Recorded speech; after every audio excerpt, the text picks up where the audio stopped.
Magandang umaga po sa inyong lahat mga ka-Flex Day.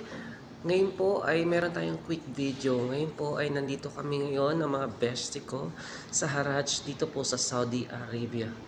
So ayan guys, sabi nga early birds catches the early worm. So napakaaga namin diyan.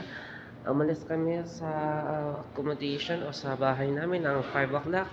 Exact, wala pang 6 o'clock. Maybe nag-antay pa kami dito sa labas ng Haraj ng mga 5 or 10 minutes bago makapasok. So guys, it's a quick video lamang po para mapakita ko sa inyo yung Haraj. At the same time, sa susunod na mga videos po natin, pupuntahan po natin to.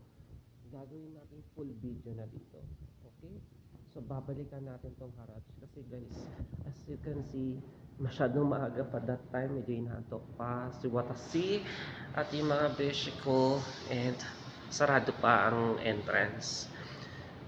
So guys, dito sabi ng mga bestie ko, wala pang 100 reals, ay marami ka nang mabibili. Ayan, kasama ko mga bestie ko, si Roy, si Michael, ayan, of course.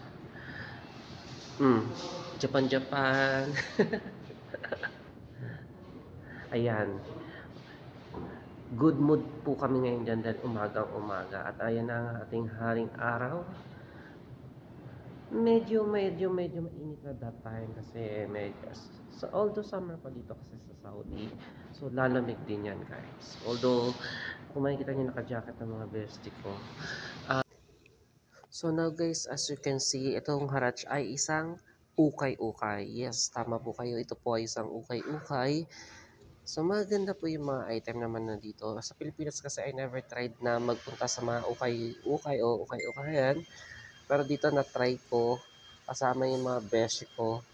Ayan. So guys, it's a quick video. Sana po panoorin nyo yung magiging full video natin ito kasi babalikan natin tong Haraj. See you guys!